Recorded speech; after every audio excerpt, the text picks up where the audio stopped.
I think of all the many misunderstood or misconceived principles that we find in the Bible, especially by Christians and modern Judaism as well. But one that's, I think, so indispensable for God's followers, I think at the top of that list has to be the concept of atonement that is expressed in the Hebrew word kippur. And we concluded the last lesson by discussing this term and one or two of its offshoots, such as kofer and kapara. And I want to resurrect that thought just for a moment, because as we've learned and what was in the minds of the writers of the Bible and the culture they lived, that ancient Hebrew culture, it's one that's so distant from modern thought that it can really be challenging to apprehend it, let alone to comprehend it. But it is really important if we're going to get the true understanding that the Lord wants us to have regarding His laws and His plans. Now, the notion of ransoming a person from the wrath of a god for a price, and this includes the God of Israel, was prevalent in ancient cultures. And it is equally as prevalent in the Bible. The church especially, but Judaism as well, has tried all sorts of allegorical trickery to reconcile our 21st century minds to the words of Scripture on this subject, and we've effectively blunted the impact it really ought to have upon us. We typically find that the literal concept of ransom-based atonement is just too primitive for us.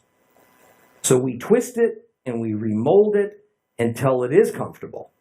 And I promise you that if we were to enter a time machine and go back, say, to King David's era, tell them what atonement and redemption means and our modern understanding of it, it would be unrecognizable to them.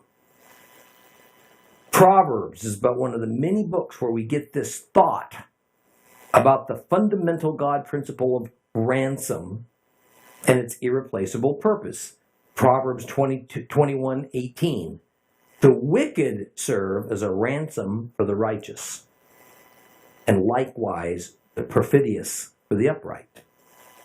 See, this is an excellent biblical statement to make my point. This passage literally says that the termination of the lives of wicked people, meaning those who deny the God of Israel, is an acceptable payment to Jehovah to appease Him in order that the righteous people, meaning those who are devoted to the God of Israel, receive forgiveness for their sins. It's an exchange that God has said will satisfy Him. And please note, we're not speaking of the righteous killing of the wicked and then offering them up to God, but rather of God taking out His wrath upon the wicked in whatever manner He determines He wants to do. I want to put it another way. This is not an act of men upon men. This is an act of God upon men.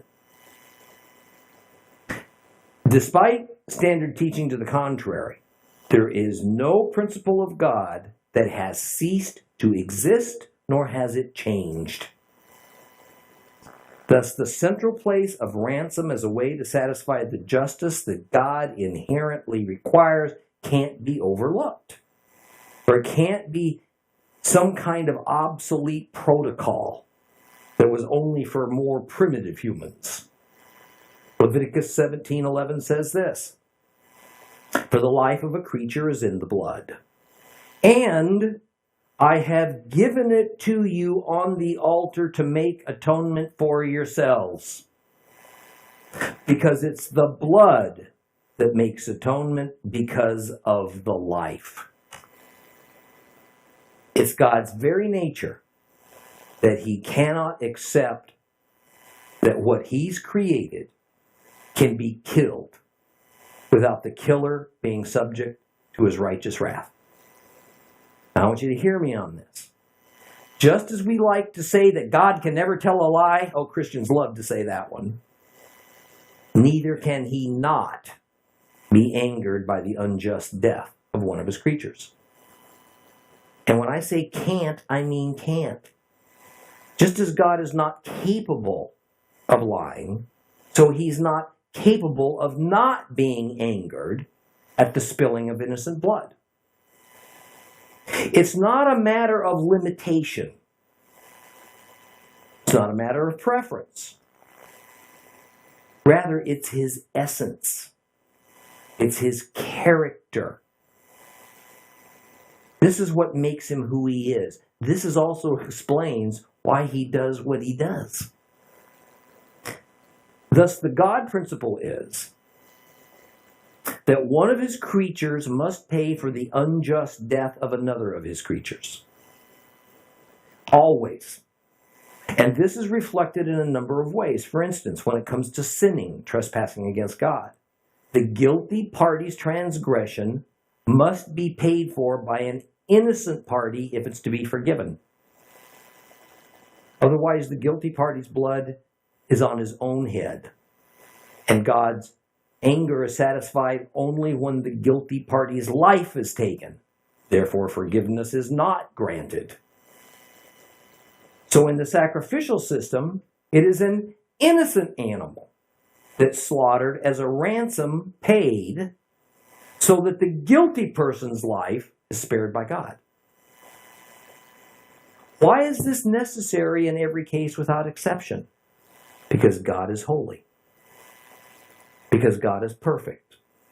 And he can't even let one instance slide. Otherwise, his righteous anger will not be appeased and his holiness will become defiled, and that is just not something he's going to let happen. Even when it comes to killing and butchering an animal for food, legitimately, that animal's blood has to be given back to God as a payment of ransom for the death of that animal at the hands of a human. It is an act of appeasement for the justice of the Lord for the killing of one of his creatures, whether it's a lawful or unlawful killing. See, thus it's an imperative that we see that the word atonement is woven all throughout the Bible. It's used so commonly within Judeo-Christianity, it encompasses a huge range of meaning. Not different meanings for different situations, but rather atonement is cosmically complex in concept, and it has many facets integrated into it. Atonement in its simplest form means a payment, means a ransom, it means a substitute, a just requirement of a holy God of which not one other thing will do. Who does this payment go to? God. Why does it go to him? Because his righteous justice must be appeased, and he determined that this is what will satisfy him. There is no other choice. We can't make one up. We can't substitute whatever we feel like. Who benefits from atonement? Us. His worshipers, who would otherwise live in our guilt before the Lord. Now, let's see the same God principle of Kippur in action in yet another setting, redemption. Turn your Bibles to Numbers chapter 8. Numbers chapter 8. If you have a complete Jewish Bible, it's page 157.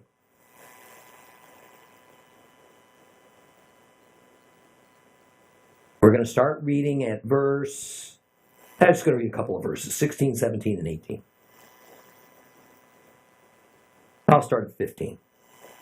After that, the Levites will enter and do the service of the tent of meeting. You will cleanse them and offer them as a wave offering, because they are entirely given to me from among the people of Israel. I have taken them for myself in place of all those who come first out of the womb, that is, the firstborn males of the people of Israel.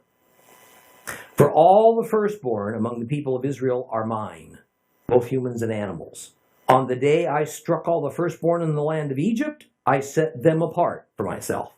But I have taken the Levites in place of all the firstborn among the people of Israel. This is a great opportunity to look back and review for a few minutes. Jehovah reminds us that redemption is a costly thing.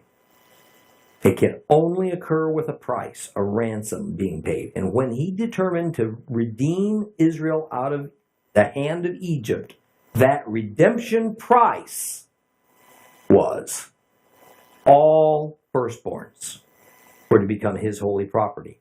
Not just all firstborns of Israel. All firstborns of Egypt as well. These firstborns were designated to be a sacrifice, essentially, or a ransom for all other people. So when it came time for Israel to leave Egypt, God would call in his marker. All firstborns of people and cattle, meaning domesticated animals, of Egypt and Israel would be literally sacrificed, slaughtered, killed to pay the price for Israel being redeemed from slavery. However, even though all firstborns now belong to God and were marked to be a sacrifice for atonement, a price, he would not sacrifice those firstborns who trusted him enough to follow his provision that every home was to slaughter a lamb, substitute, and paint its blood on the doorposts of their homes. In other words, that lamb would be the payment for all the firstborns who were rightfully set up to be slaughtered as a sacrifice. We know this event as the Passover. The result was that the vast majority of Israel believed God. So the Israelite firstborns were saved, but the vast majority of the Egyptian firstborn did not believe God, and so the Egyptian firstborns were slaughtered as a ransom, the price of atonement for the Israelites. As Proverbs 21 says, the wicked were a ransom for the righteous. Now that Israel has escaped Egypt, the firstborns of Israel still weren't out of the woods. They were still God's holy property. They owed God now a lifetime of service. Therefore, Jehovah in his mercy decided that the Levites would become the substitute, a ransom, for all the Israelite firstborns. And rather than all the Israelite firstborns from all 12 tribes remaining God's holy property, subject to service to God, now the Levites, one tribe of Israel, would become God's holy property in their place. And the firstborns of the 12 tribes would then be relieved of their responsibility of a lifetime service to him. That is why the census that we read of earlier in Numbers was so carefully conducted. Recall that the number of Levite males that were available to substitute on a one-for-one basis for each Israelite firstborn fell short of the needed amount. Therefore, those Israelite firstborns who had no Levite to redeem them instead had to pay money to the priesthood for their redemption. Redemption always has a tangible cost. But since God requires a blood sacrifice, which the firstborns of Egypt paid for Israel's redemption, this requirement still lay upon the firstborns of Israel, who now passed that burden off of their shoulders, and according to God's instruction, on to the Levites, who then passed the blood sacrifice part of that requirement off of their shoulders onto the bulls that were sacrificed. So we see this long chain of substitution being established, kind of a kick the can down the road process. Eventually, that can stopped, and it all fell on Yeshua's shoulders. He was the final and best substitute for atonement. He could either have accepted becoming the literal blood atonement sacrifice as he did, or he could have laid it on an animal, like humankind had always done. And then the cycle of sin, sacrifice, atonement would simply have continued. It is the Torah that carefully establishes God's requirements for redemption by means of blood sacrifice. And it also establishes that His justice can be satisfied with an authorized substitute as a ransom to pay for what each of us rightly owes Him. The final few verses of Numbers chapter 8 only reiterate that those Levites who do heavy work retire from that heavy work at age 50. That does not mean they're excused from service. They became temple guards, temple watchmen. They did other sorts of labor that wouldn't overly tax an older person. Now, next we're going to examine the second Passover. The first Passover having occurred the night before Israel left Egypt. So let's move on now to Numbers chapter 9. Now, Numbers chapter 9 and 10 join together to record all the final preparations for the journey of Israel, now released and redeemed from Egypt, outfitted with God's sanctuary, prepared with God's laws and commandments. Now they're ready to set out for the promised land. Did you hear that list of requirements? Released and redeemed, outfitted with God's presence with them, His sanctuary, prepared with His laws and commandments. Now they can set out for the promised land. That makes sense, doesn't it? It's been 600 years since Jehovah made His covenant with Abraham that a place had been set aside for the set-apart people to live in. And that place is what at the time was called the land of Canaan. But in the near future, it would be renamed Israel. So, open your Bibles to Numbers chapter 9. We're going to read it all. If you have a complete Jewish Bible, it is page 158.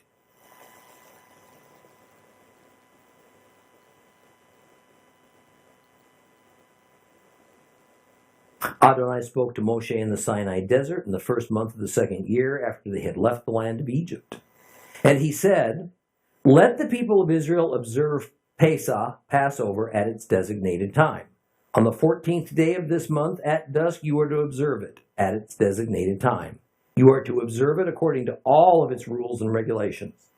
Moses told the people of Israel to observe Passover. So they observed Passover at dusk on the 14th day of the month in the Sinai desert. The people of Israel acted in accordance with all that Adonai had ordered Moses. But there were certain people who had become unclean because of someone's corpse, so that they couldn't observe Passover on that day. So they came before Moses and Aaron that day and said to him, "We're unclean because of someone's corpse. Why must we be kept from bringing the offering for Adonai at the time designated for the people of Israel?" And Moses answered them, "Wait, so that I can hear from Adonai what Adonai will order concerning you." And Adonai said to Moses, "Tell the people of Israel, if any of you now or in a future generation is unclean because of a corpse, or he's on a trip abroad, nevertheless he is to observe Passover. But he will observe it in the second month on the 14th day at dusk. They are to eat it with matzah and maror, and they are to leave none of it until morning. They are not to break any of its bones. They are to observe it according to all the regulations of Pesach. But the person who is clean and not on a trip, who fails to observe Passover, will be cut off from his people. Because he did not bring the offering for Adonai at its designated time, that person will bear the consequences of his sin. If a foreigner is staying with you and wants to observe Passover for Adonai, he's to do it according to the regulations and rules of Passover. You are to have the same law for the foreigners as well as for the citizens of the land. And on the day the tabernacle was put up, the cloud covered the tabernacle, that is, the tent of testimony. And in the evening over the tabernacle was what appeared to be fire, which remained until morning. So the cloud always covered it, and it looked like fire at night. And whenever the cloud was taken up from above the tent, the people of Israel continued their travels. They camped wherever the cloud stopped. And at the order of Adonai, the people of Israel traveled. At the order of Adonai, they camped. And as long as the cloud stayed over the tabernacle, they stayed in camp. Even when the cloud remained on the tabernacle for a long time, the people of Israel did what Adonai had charged them to do, and they did not travel. Sometimes the cloud was a few days over the tabernacle. According to Adonai's order, they remained in camp, and according to Adonai's order, they traveled. Sometimes the cloud was there only from evening until morning, so that when the cloud was taken up in the morning, they traveled. Or even if it continued up both day and night when the cloud was up, they traveled. Whether it was 2 days, a month, a year, the cloud remained over the tabernacle, staying on it, the people of Israel remained in camp, and they did not travel. But as soon as it was taken up, they traveled. At Adonai's order, they camped. At Adonai's order, they traveled. They did what Adonai had charged them to do through Moses. Now, the first thing spoken of in Numbers chapter 9 is the Passover, Pesach, in Hebrew. This is the second Passover that's being celebrated by Israel, and there's a distinct difference in the way that this Passover will be observed as compared to the very first one in Egypt. Let's remember that the first Passover took place in Egypt on that great and terrible night that the Lord killed all unprotected firstborns in Egypt. The only firstborns exempted were those who followed Moses' instructions that they were to kill a yearling male lamb, eat it, and spread its blood on the doorposts of their mud brick homes. Now, it is a key God principle to understand that while this instruction was primarily aimed at Israel, any family living in Egypt, Hebrew or not, no matter their nationality, their race, their ethnicity, who worshiped Jehovah and obeyed and followed this commandment, they were passed over by death. Any family whom a circumcised male led as a sign of joining Israel could participate, and many did. As a result, we see in Exodus that a mixed multitude of people left Egypt and traveled with Israel. Some who came officially joined Israel. Others were just hitchhikers who never joined Israel. They probably had lost their firstborn and they were awed by God's power. So they wanted to live among Israel. They wanted to enjoy all the benefits that this God brought. So 3 categories of people left Egypt. Natural-born Israelites, Hebrews. Second of all, those of other nationalities who wished to officially become Israelites, to join Israel. And third, those who had no intention of becoming Israelites, they just wanted to live among Israel for all kinds of reasons. While they retained their identities. And the Bible usually refers to those who were not natural-born Israelites, but who wished to become Israelites as sojourners. And this is apart and distinct from those hitchhikers who are referred to as strangers or resident aliens. Now, the second Passover is, if you would, the first commemoration of the Egyptian Passover. And all Passovers from here forward would be commemorations of that first Passover in Egypt. In other words, the first Passover was the historical event. And then every Passover after that was a remembrance of that event, of the Egyptian Passover.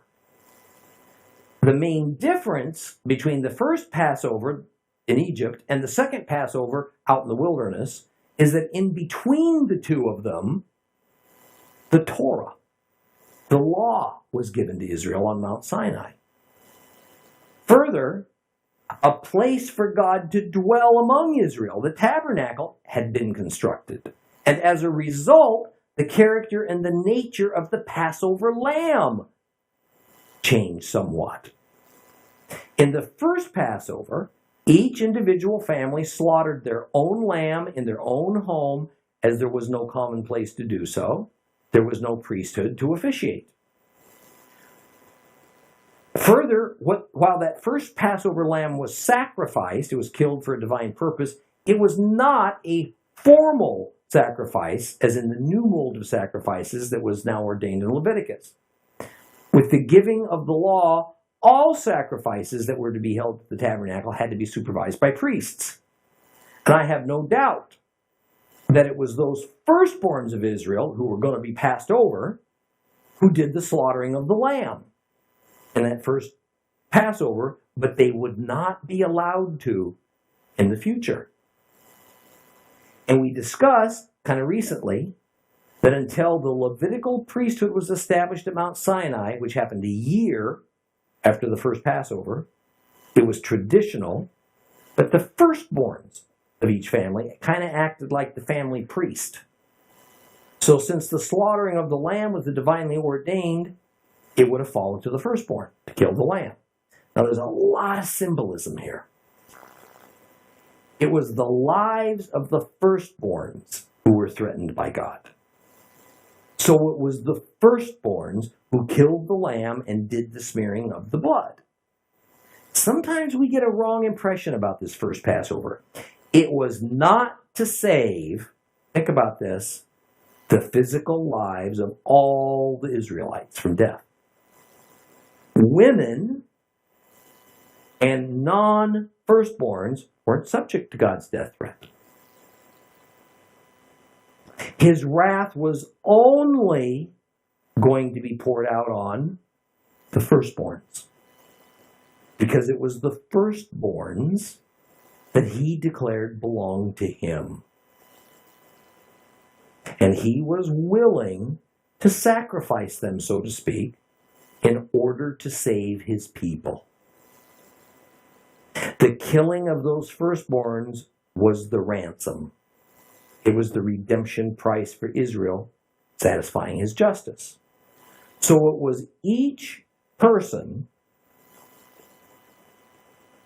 who was subject to condemnation. In Egypt, that meant the firstborns, that had to slaughter the lamb and appropriate those saving qualities of its blood. And I hope you see this. Every person had to do this.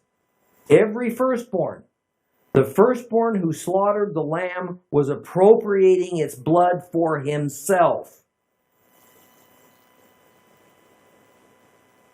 Now, in the end, it led to his whole family escaping the slavery of Egypt. But this was not about saving the physical lives of his other family members, because their physical lives were never in danger. It's exactly like that today for mankind.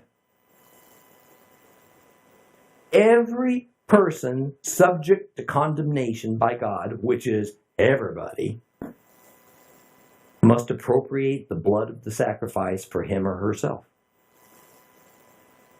As much as I might want to, I cannot appropriate Yeshua's blood for my brother or my sister, for my mother or my father, or for my children or for my grandchildren. I can't. Oh, how I want to. Every person must be redeemed one by his own free will choice. But a person within a household who does appropriate Yeshua's sacrificial blood does open a door for his family to escape by showing them the way. Still, each family member must now go and obtain the saving power of Yeshua for him or herself. And as was ordained in Leviticus, the Passover was to occur on the 14th day. And this rule is repeated here in Numbers 9, verse 3, along with the regulation that the sacrifice of the lamb should occur in Hebrew in the Bein Ha'arbim. Right? And this literally means between the two evenings. So exactly when is that? Well, most ancient rabbis determined it was between sunset and complete darkness. Later it was determined that it meant what we would call about 3 o'clock in the afternoon. And between 3 o'clock in the afternoon and then the time of total darkness. And remember, the Hebrew day begins in the evening, not the morning. Like is pretty much universal around the world among Gentile nations today. More specifically, it's not at dark that the day ends, but when that final edge of the sun disappears over the horizon. Even more specifically, it's when 3 stars in the sky can be seen that now the current day ends and a new one begins. Obviously, it was humanly impossible for these priests to officiate over the slaughtering of thousands upon thousands of lambs in the few-minute interval between the sun setting and complete darkness. So one can understand the reason for declaring that the slaughter of the lambs should start at 3 in the afternoon. There's scholarly and there's rabbinical disagreement over whether or not the Passover in the wilderness required that the lambs be slaughtered by the priests at the tabernacle. And then that requirement changed once they entered the promised land. Now, what is interesting is that there is no mention of the Feast of Matzah here. That is the Feast of Unleavened Bread. That feast is to begin the day after Passover. And from the timing of these passages, we can know that the Passover occurred on the 14th and Israel left their journey from Sinai into the wilderness on the 20th. There's no way they were going to leave in the middle of the Feast of Matzah.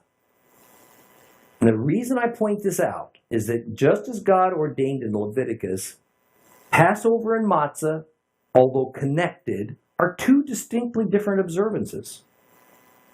It was only in later times that they were so intimately connected that they became looked at as just one big combined feast. Even today, it's common to call the period of time that includes the Passover and then unleavened bread as simply Passover.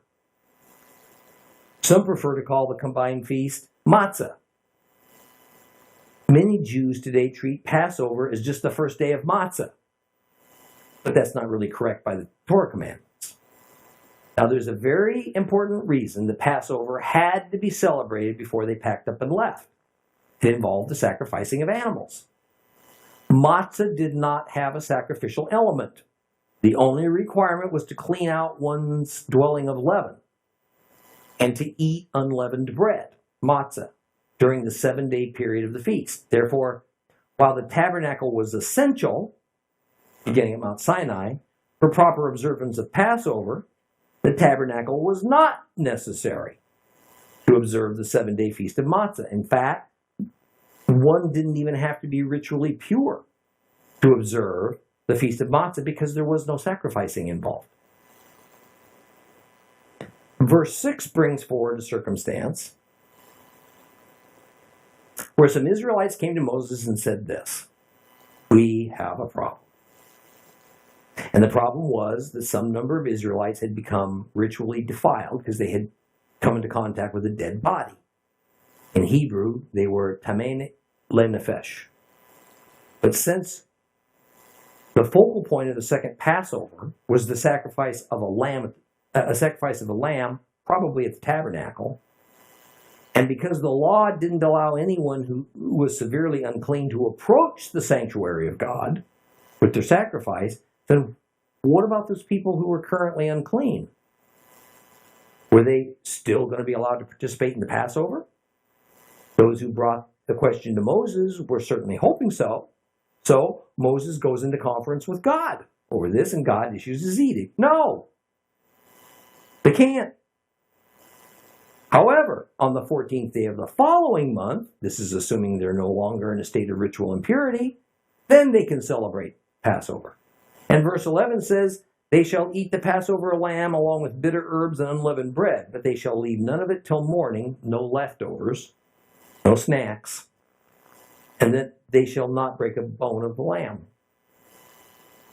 This is another element to this whole procedure that's really interesting. It says that in addition to those who are not ritually clean being afforded a makeup date,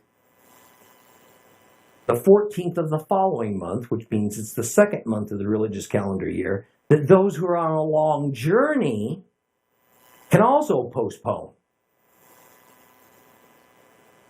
the Nisan 14th Passover by a month. But this exception is strictly for those two conditions alone. Verse 13 states that if somebody doesn't celebrate Passover when, where, and how it's to be ordained, and these two special conditions aren't met, that person's subject to being cut off from his kin, separated from God. Verse 14 continues to reinforce a principle set down in Genesis, that among Israel, there's one law for everyone, whether they're Hebrew or a foreigner. In other words, those of other nationalities who had thrown their allegiance to Israel, thereby becoming Israelites, they're in the same boat with the natural-born Israelites. There's no difference. All the Torah applies to them, and they're under the same requirements, same blessings, and the same curses. Naturally. Because all who want to be followers of the God of Israel must operate under the same covenant. Further, even the resident aliens who are not Israelites and don't want to be Israelites, but they do live with Israel, they're required to follow the observance of Passover. Now, it's not very hard to imagine that eventually it got to be a pretty big argument over exactly what God meant by long journey. And so who could postpone celebrating Passover? Who could postpone presenting a sacrifice at the tabernacle for 30 days? Just how long is long? In essence, the question boiled down to just how far one was from the tabernacle when Nisan 14th arrived, therefore how far from his home one was required to travel to get to the tabernacle, later the temple, for Passover. And of course, various rabbis came up with various answers. Of what is written and recorded, two main views were established. One, anyone who does not have the physical capacity to reach the temple or tabernacle is exempt. And the other one is anyone who lived further than 18 miles from the tabernacle or temple was exempt. And this issue and its various solutions no doubt played a role in the gospel accounts of Jesus' death at Passover. We know that the Judeans, that is those Jews who lived in Judea, and therefore were in very close proximity to the temple, they followed one set of traditional rules, while Jews from the Galilee, where Jesus and his disciples were from, followed another tradition. And this was due to the long distance the Galileans would have to travel to get to and to return from Jerusalem.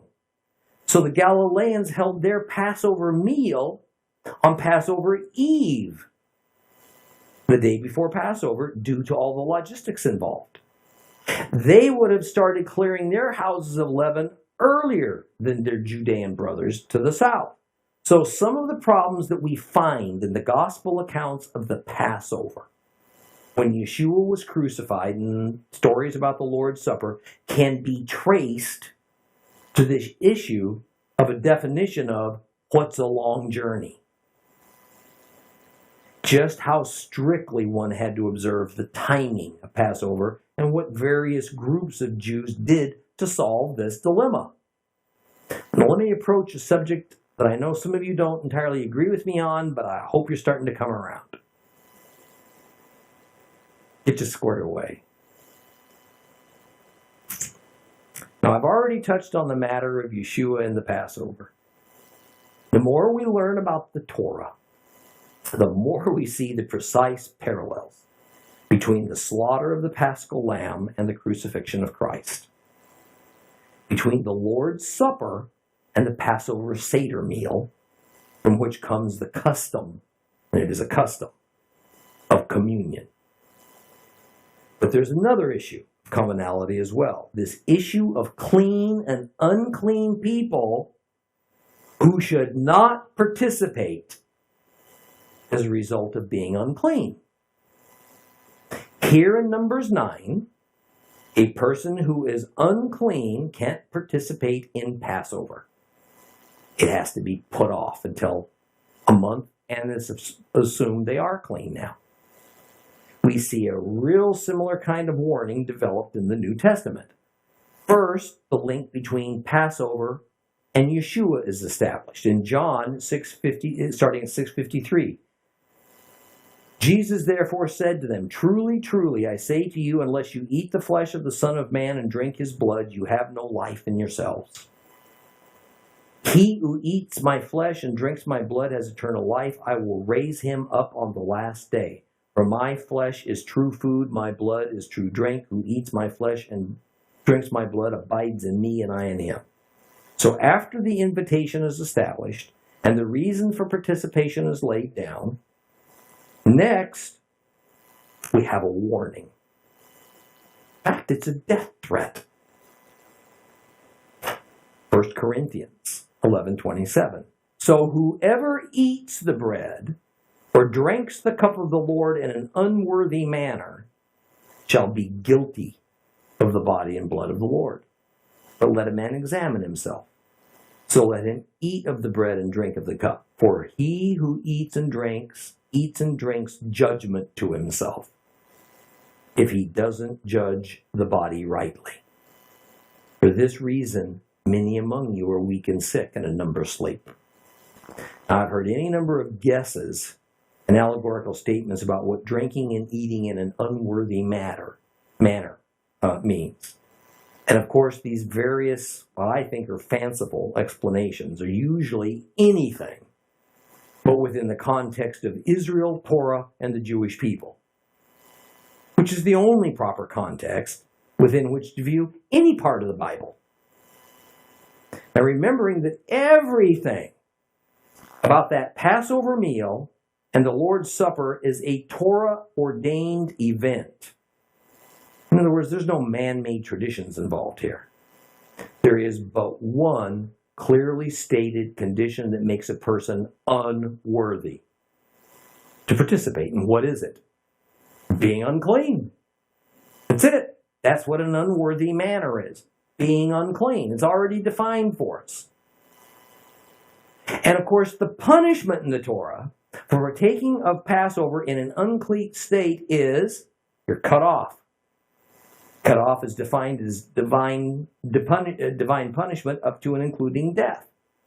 And naturally, as a parallel to the Torah command, Rav Shaul, warns that those who are unworthy, and I tell you that means unclean, and who drinks the cup and eats the bread anyway becomes sick and weak, and many will fall asleep, which means to die.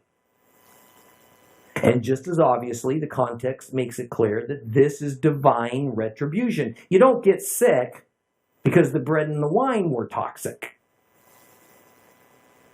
I hope you see this hard and tight connection between the ordinance of Numbers 9 and the New Testament version of the same thing. The New Testament simply adds to the context by now making Yeshua that Passover lamb. That's all that's changing here. Well, let's move on to verse 15.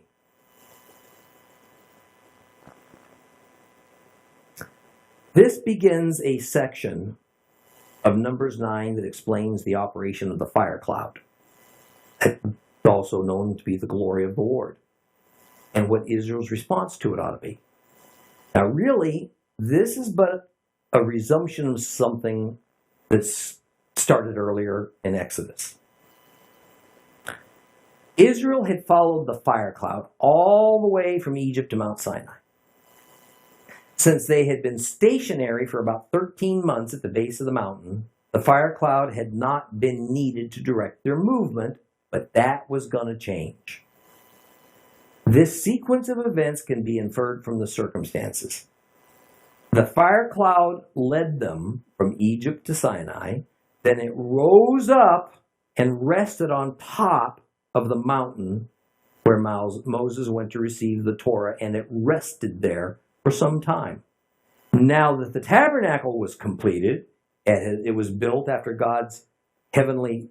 after the pattern of God's heavenly throne, It replaced Mount Sinai. The tabernacle replaced Mount Sinai as God's earthly dwelling place, which itself had replaced the Garden of Eden.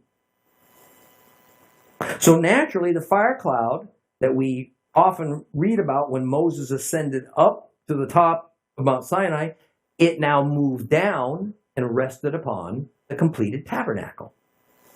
Logical.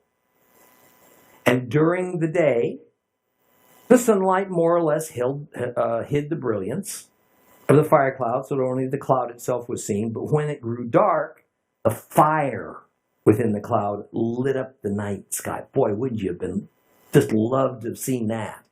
I mean, what a sight that must have been. I just gives me the shivers. How reassuring it must have been to God's people who were so apprehensive right about now about their future. And beginning in verse 17, we get the drill.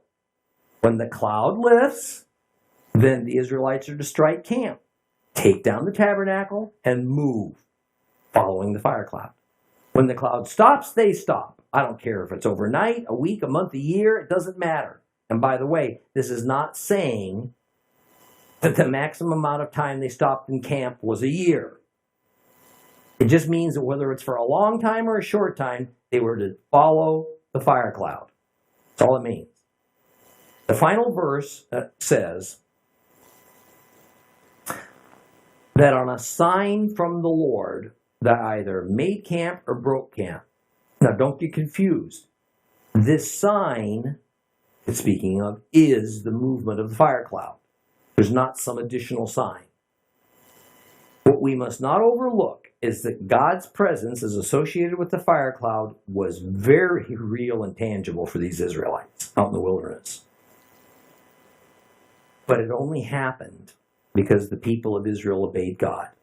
They built for him this complex sanctuary, this tent sanctuary, the tabernacle at his command. It's also interesting to note that we had never heard of the fire cloud in the Bible before the first Passover. It wasn't until after God redeemed his people, Israel, that he appeared to lead them in this type of an intimate, very visible manner that everybody could see. And once he redeemed them, and he became so real and tangible to them, they were expected to respond with their obedience. God leads, they follow. God goes, they go. Where he doesn't go, they don't go. When he stops, they stop. When God says you stop long enough, get moving, you get moving. I mean, this is a beautiful, appropriate pattern and demonstration for our walk with God. All this fire cloud imagery, Israel living in tents, temporary dwelling units, is poignantly brought forward into the New Testament so we don't ever doubt that God's patterns have been abolished, made obsolete. They've not. We'll find the transfiguration of Christ occurring in a cloud. Later, when he arose and ascended, it was into a cloud. How's he coming back? In a cloud. Two of the leading apostles, Paul and Peter, constantly make use of the metaphor of the human body being likened to a tent, a temporary dwelling place, which will be replaced in time with incorruptible and permanent housing when we've reached our promised land, heaven. All of these examples and patterns and metaphors that we see Yeshua and the apostles use in the New Testament, they're not newly made up. They're not arbitrary. They're not random. They're used because they refer directly to the Torah, the Word of God. And then the purpose, even if they didn't fully recognize it, was to make this ironclad connection between the covenant in Christ and the earlier covenants revealed in the Torah. So with that, we'll end today and begin chapter 10 next week. So please rise.